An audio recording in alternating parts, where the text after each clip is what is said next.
De ce oamenii renunță la cariera lor în network marketing? Cred că este pentru un principal motiv. Pentru că banii care sunt necesari ca să încep cariera în network marketing sunt foarte puțini. Din obicei, când ai achiziționat produs de firma care are rețea de network marketing, deja ai ID și poți să faci parte de rețea respectivă, poți să faci business de network marketing. Numai că banii ca să achiziționezi produsul nici nu se poate compara nici pe departe cu ce bani trebuie să pui ca să începi orice business tradițional. Și fiind banii așa de puțini, atunci este mult mai ușor să renunțăm când se ivește primul obstacol. Și evident, fiind network marketing un business, obstacole o să se ivesc. Cel mai mult în noi însuși, dar din obicei și eu am fost acolo unde am spus asta nu merge, nu e ok, e o înșelăciune, merge pentru alții, dar nu merge pentru mine și așa mai departe.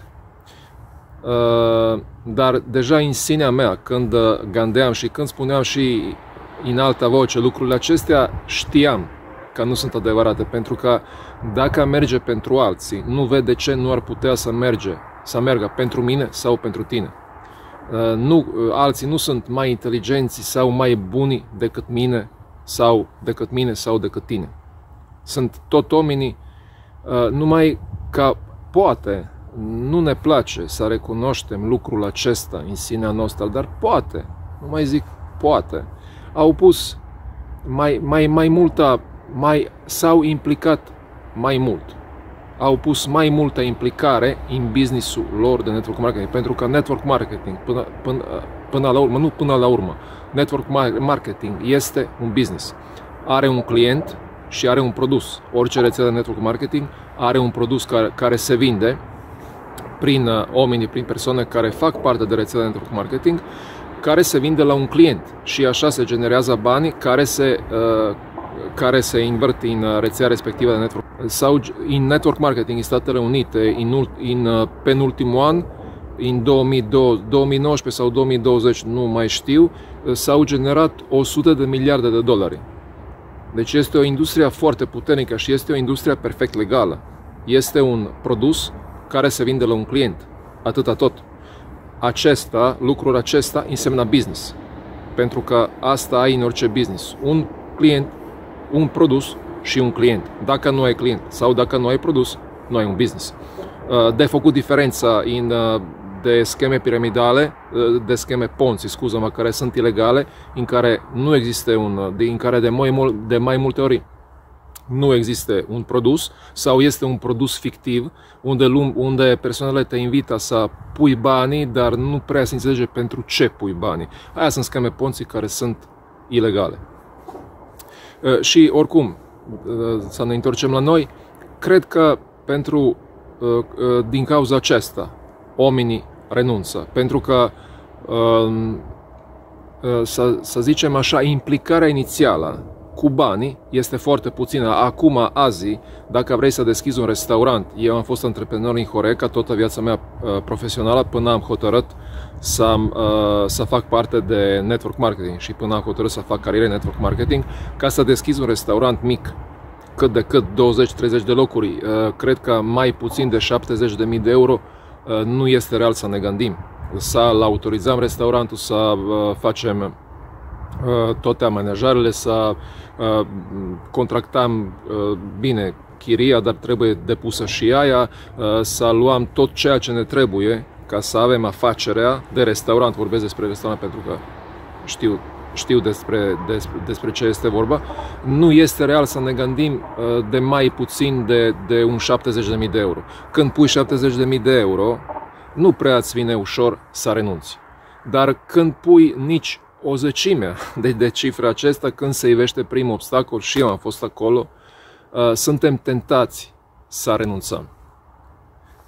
Dar, dacă ne implicăm, eu sunt profund convins că network marketing este un business care se face în mod mult mai bun pentru cine o face.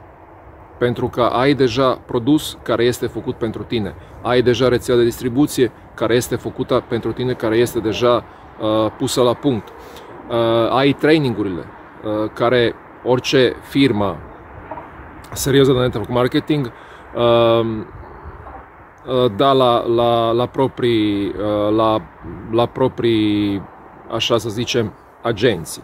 Okay? Ai toate lucrurile acestea care în niciun business tradițional nu-l găsești și care într-un business tradițional noi trebuie să facem. Pentru că eu, când am avut restaurant, a trebuit să găsesc locația, a trebuit să contractez chiria, a trebuit să amenajez locația, a trebuit să mă ocup de produsul meu, pentru că și restaurant are un produs care este mâncare. Bine, acum punem deoparte ca oamenii nu se duc în restaurant numai pentru mâncare, pentru că dacă e numai pentru mâncare, poate să mănâncă și acasă.